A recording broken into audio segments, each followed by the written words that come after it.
Hello and welcome to another episode of the Menswear Style Podcast. I'm your host Pete Brooker. Today I am talking to creative director and designer Mickey Ellis.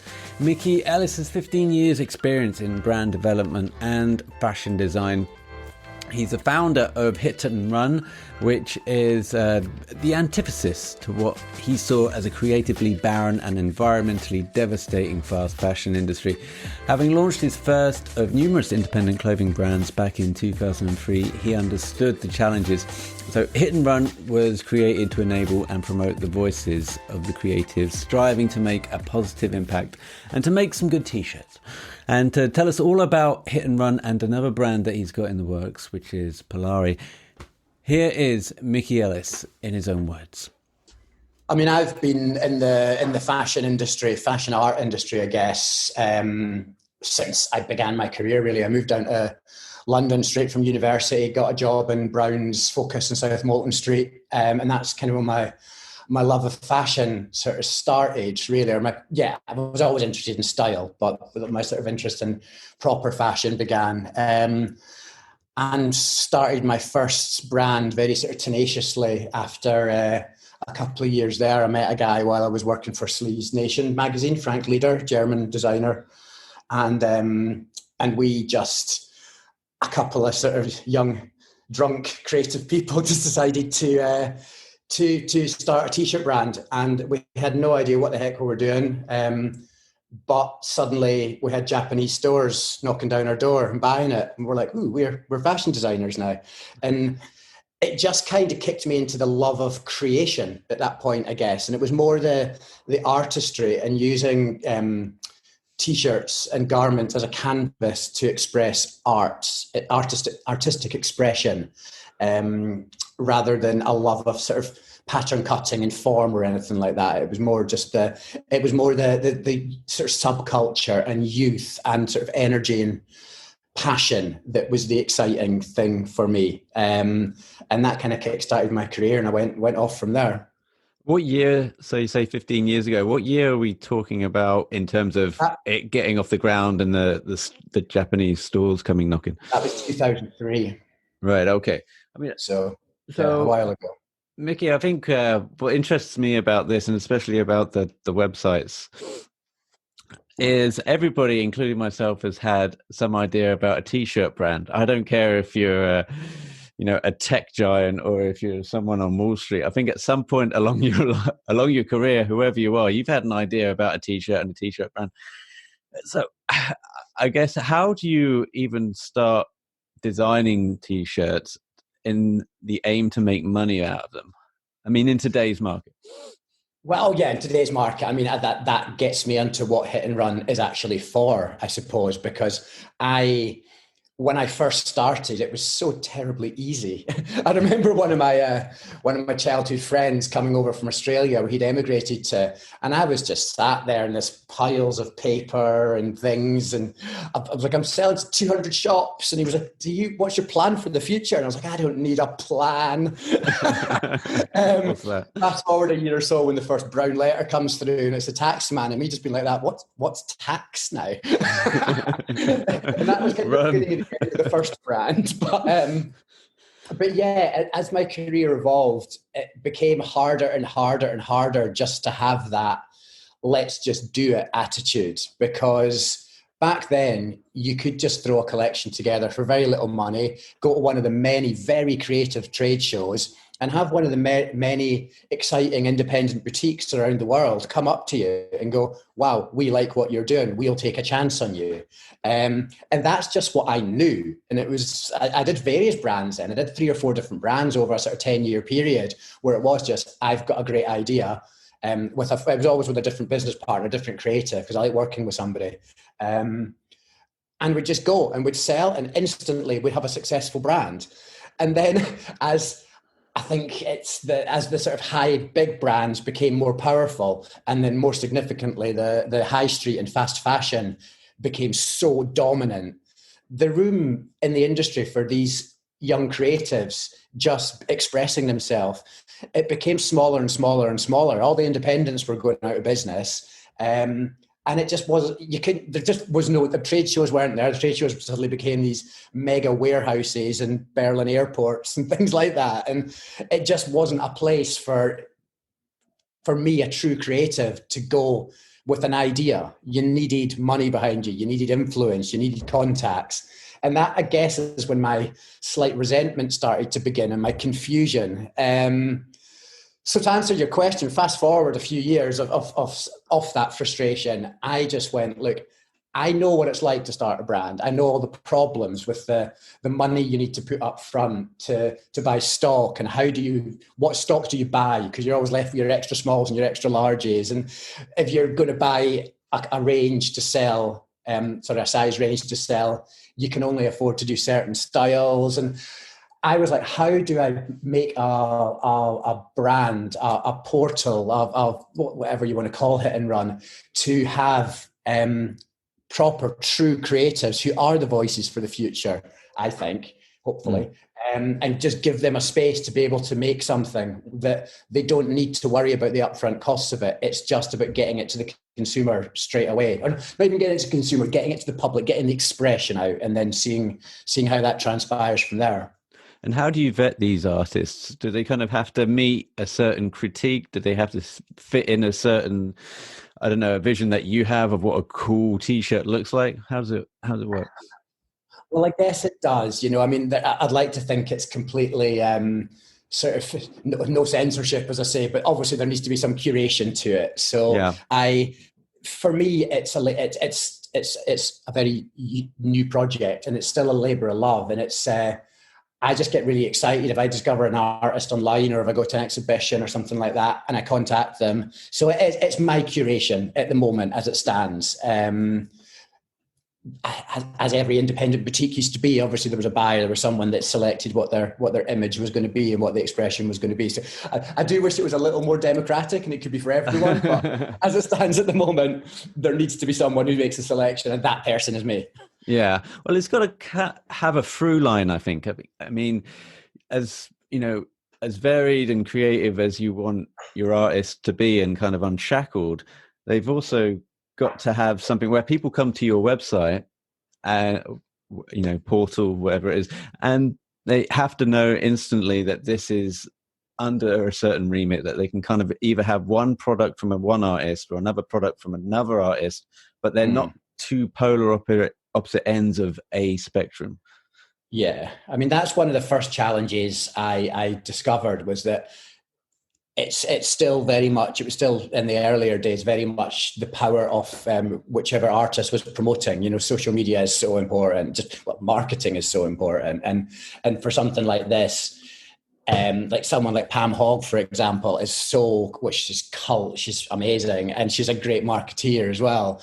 So she'll post something, and because the first collection I launched was her Pandemic collection, right in the middle of the pandemic, so it resonated so well with people. It was all these sort of slightly funny but slightly angry sort of protest slogans that were all just kind of what people were feeling at that time.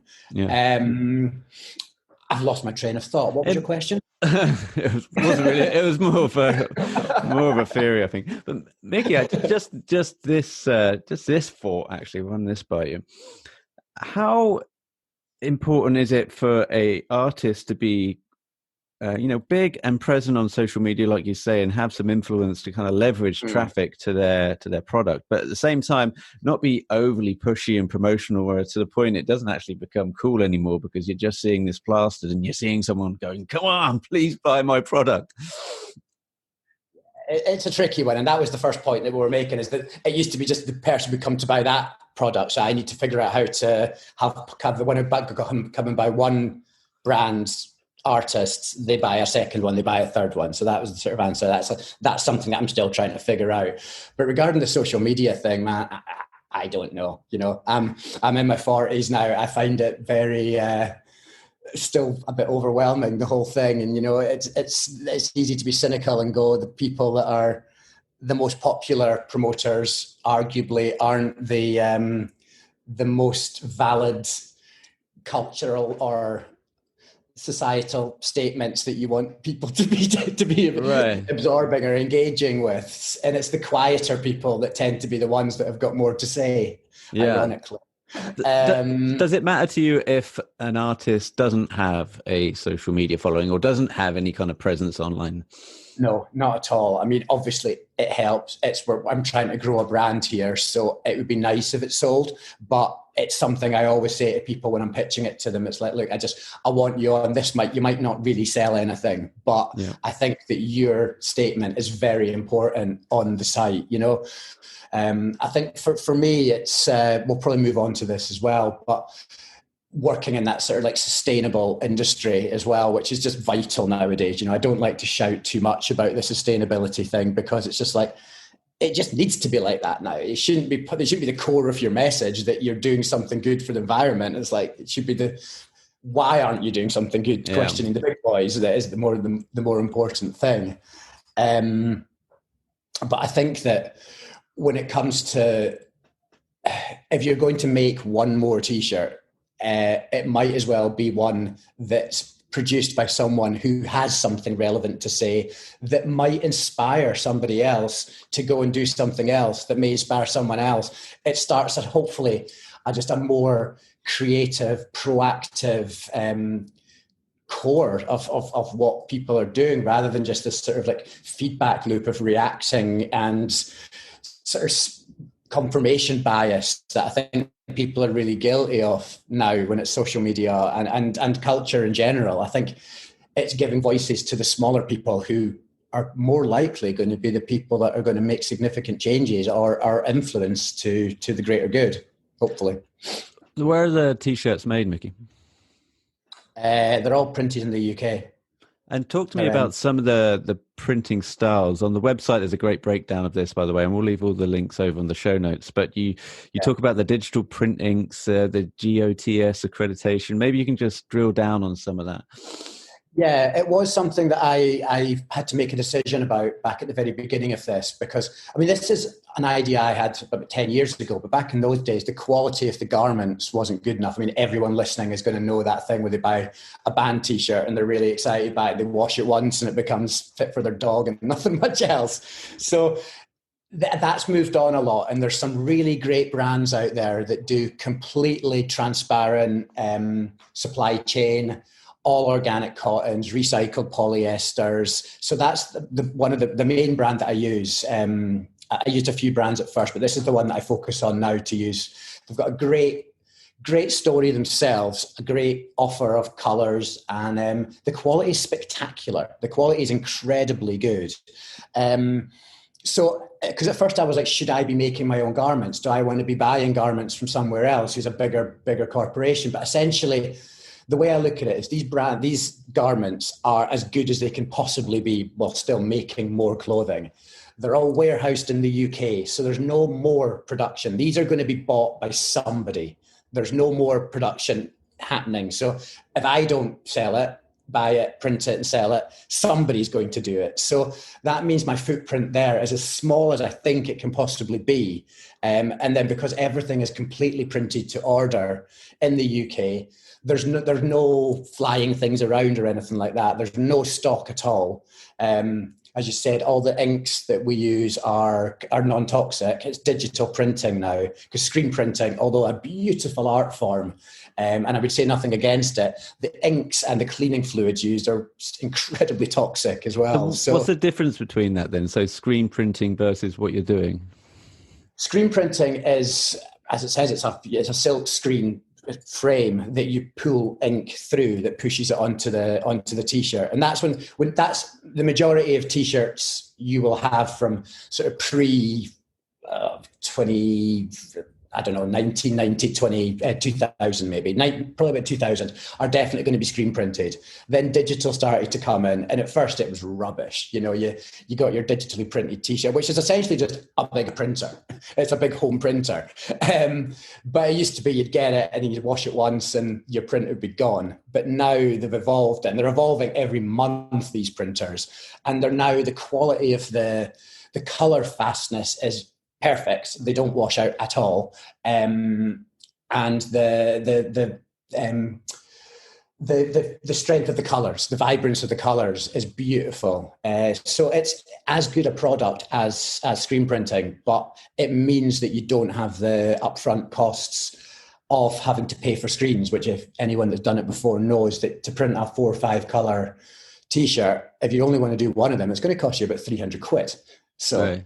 Yeah. that doesn't work if you're starting off in the business and you want to do 10 designs, that's not attainable.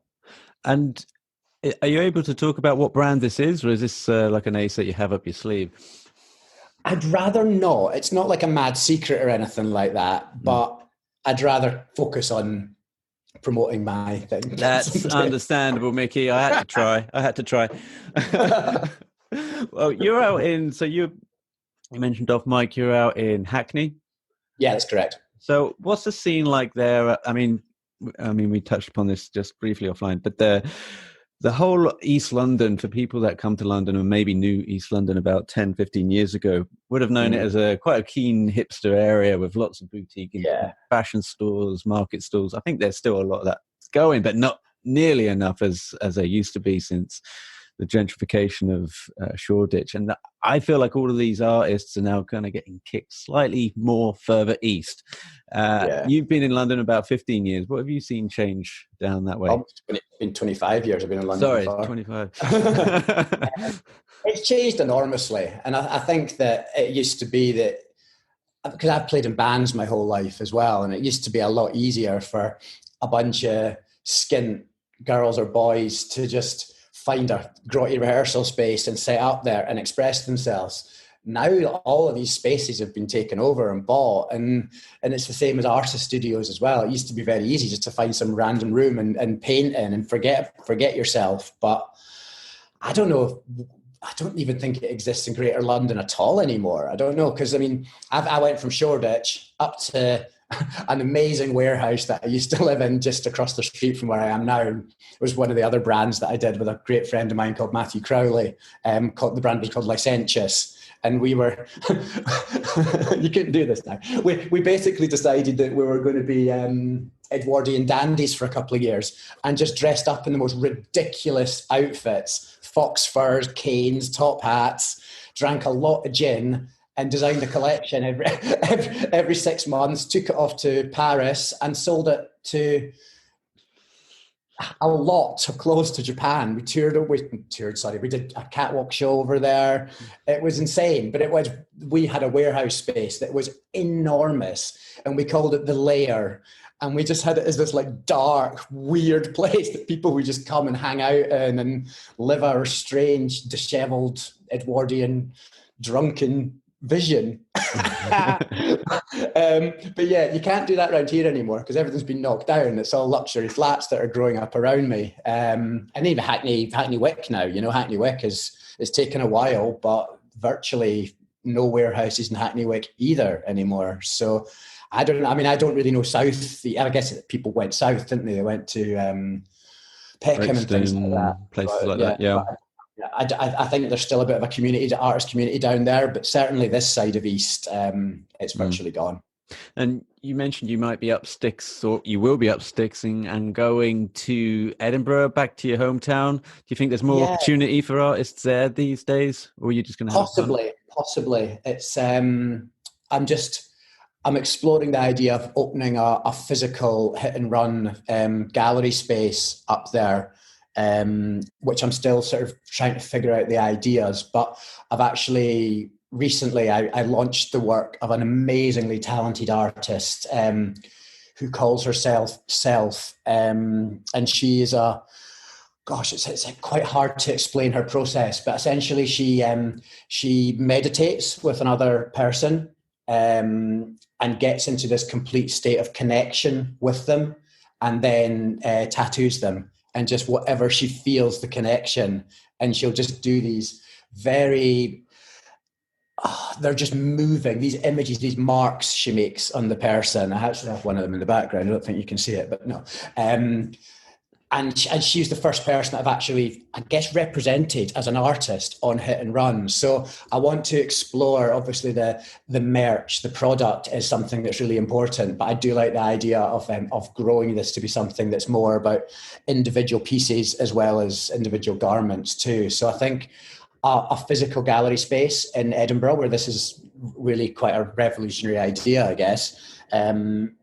And then having the ability in there to go in and buy a Hit and Run t-shirt, but they won't exist there, but we'll build some sort of, I guess it'll just be a sort of touchscreen wall where you can go and you can browse the collections and buy there, and it'll be the same process. It'll get produced and sent to you in a few days. But for me, cool. I think this is a very important new way of consuming clothing, because the old process in the fashion industry, I think, is, I mean, obviously you have, there's a lot of very successful brands out there, but the process of spending hundreds of thousands of pounds on sample collections, then spending hundreds of thousands of pounds on shows, to then hope that someone's going to buy it.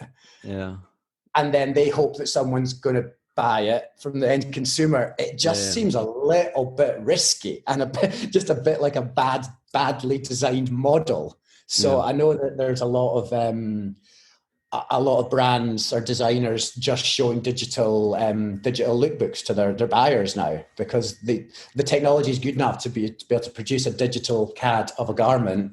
They don't need to see the fabric, because they know the brand, they know the objects already. So I think the idea of the consumer then having that idea of, it's a t-shirt, here's one that you can touch. Yeah.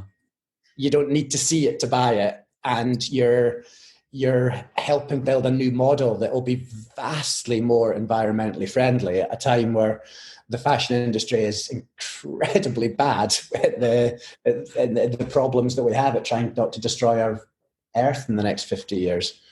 It's interesting. Again, I've only just had this thought listening to that, because I feel like you're giving a great opportunity to artists to give like maybe a physical space, maybe something's going to happen, and maybe there's going to be an opportunity for a customer to come into your shop and interact with somebody's art that wouldn't normally have the opportunity to do that. So you're thinking, on one hand, there's a great opportunity. On the other hand, there's also a lot of other people doing the same thing. There's so many people that are kind of trying to create art, especially during the lockdown. They've kind of turned their hand to doing their scribbles. I've been one of them. Mickey, my art is crap, but it's okay because it's therapeutic and I know it, and my girlfriend reminds me of it every day. But how do you break it to people that come and go, hey, Mickey, I've got a great idea for a t-shirt. Here's my design. You look at it and you go, well, that's, I don't even know what to do with it. Is there a little, let them down gently? Yeah, it happens remarkably often, but I can spin it as a positive to sort of go, look, I've been in this business for a long time. I can see straight away if something's going to sell or not. I might be surprised every now and then, but, so let's maybe tweak it and make it a little bit more. But yeah, there's certainly, I mean, there's certainly times where I'll see a project that we're going to launch, and I'm just going to be like, this probably isn't going to work. But also, it's not for me to say no. You know, if I think they've been approached because the art, I think, is great.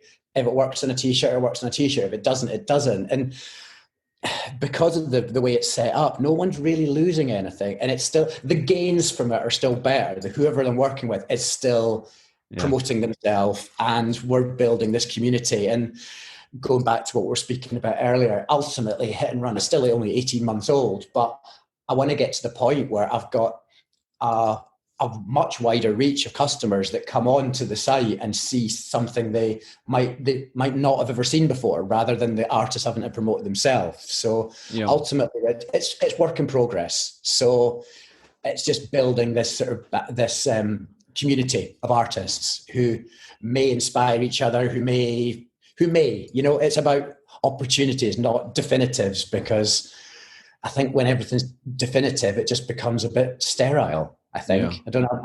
I don't know what that really means. I just said it, but I think there's some grain of truth in there somewhere, possibly.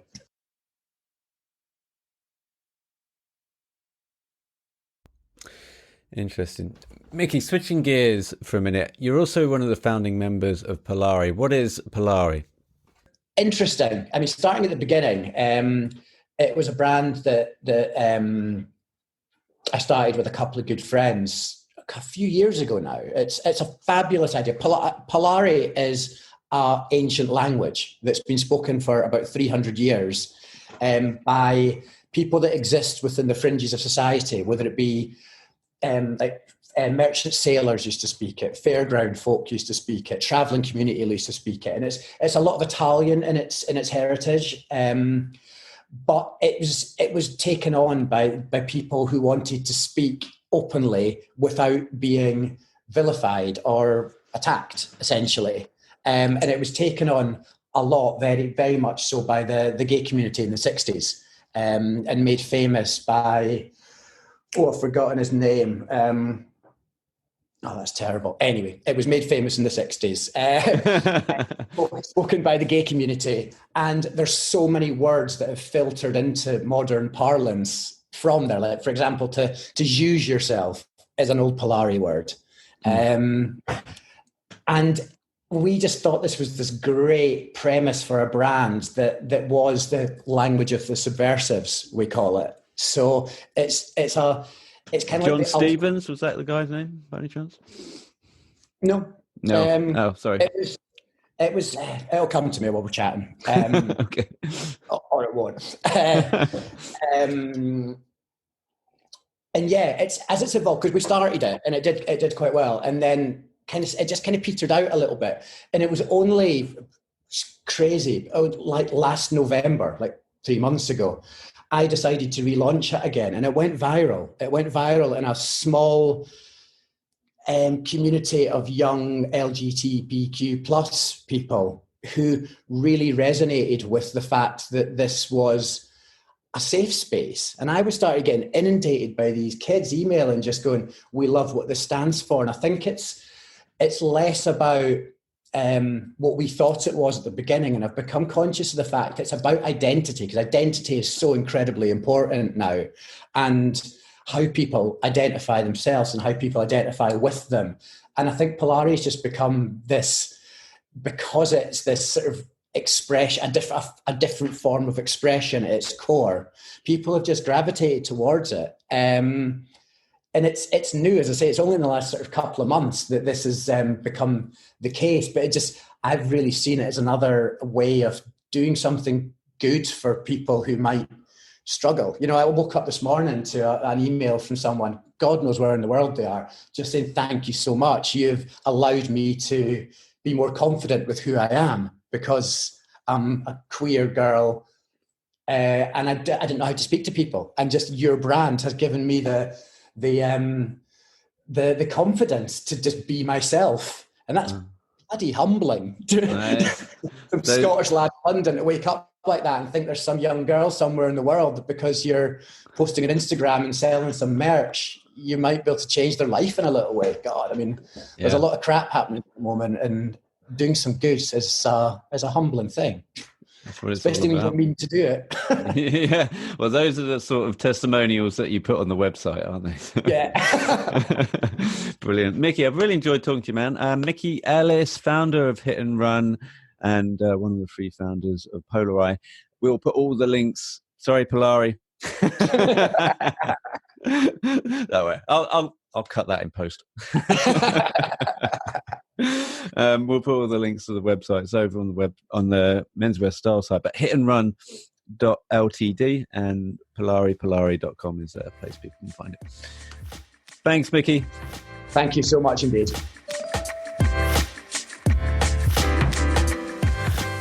You've been listening to the Menswear Style podcast. Be sure to head over to menswearstyle.co.uk for more menswear content, and email info@menswearstyle.co.uk if you would like to be a future guest on the show. Finally, please help support the show by leaving a review on iTunes or wherever you're listening to this podcast. Until next time.